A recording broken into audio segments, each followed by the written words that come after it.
श्री शिव महापुराण द्वितीय खंड रुद्र संहिता। सृष्टि की उत्पत्ति कैसे हुई। ब्रह्मा जी बोले, हे नारद, इसके बाद शब्दादि पंचभूतों द्वारा पंचीकरण करके उनसे आकाश, वायु, जल, अग्नि, पृथ्वी, पर्वत, समुद्र, वृक्ष आदि और कालक्रम से युग पर्यंत सभी कालों की रचना की तथा सृष्टि के अन्य बहुत से पदार्थों की मैंने रचना की, परंतु इससे मुझे संतुष्टि नहीं मिली। मैंने पार्वती सहित शिवजी का ध्यान कर अन्य सृष्टि के पदार्थों की रचना की।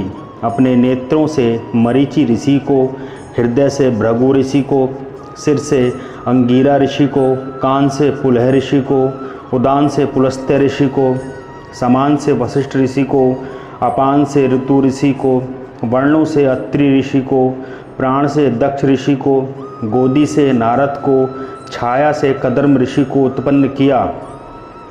इसके बाद मैं दो भागों में बट गया।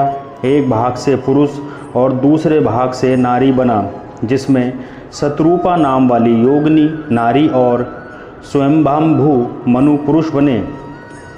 शतरूपा नारी को मनु ने ग्रहण कर मैथुनी सृष्टि विवाह द्वारा उत्पन्न की। उससे मनु के प्रियव्रत और उत्तानपाद दो पुत्र, आकुति, देवहूति तथा प्रसूति नाम की 3 कन्याएं उत्पन्न हुई।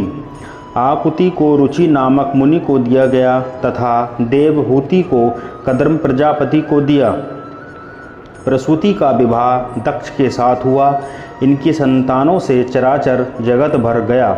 रुचि और आकुति से यज्ञ हुआ। यज्ञ के 12 पुत्र हुए। देवहूति के कदर्म द्वारा अनेकों संतान हुई। दक्ष प्रजापति के 24 कन्याओं ने जन्म लिया। ये कन्याएं क्रमशः भृगु, भव, मरीचि, अंगिरा आदि ऋषियों को ब्याह दी गईं। इनसे असंख्य संतानें उत्पन्न हुईं। शिवजी ने त्रिशूल के अग्रभाग से सती की रक्षा की, जिन्हें सर्वव्यापी विष्णु ने अपने प्रभाव ने बनाया था। फिर वही लोक कल्याण हेतु दक्ष के यहाँ प्रकट हुए। सती की परा, अपरा और शिवा ये 3 रूप हैं। सती रूप में शंकर जी के साथ उनका विवाह हुआ। पिता के यज्ञ में सती ने अपना शरीर त्याग कर दूसरे जन्म में वे पार्वती के रूप में पैदा होकर शंकर जी को पुनः प्राप्त हुई।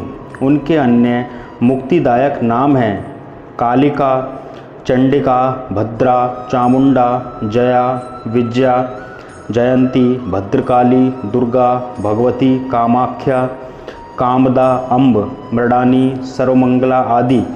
इस प्रकार हे मुनि, मैंने तुम्हें सृष्टि की रचना का वर्णन किया, जो शिवजी की आज्ञा से मैंने रची है।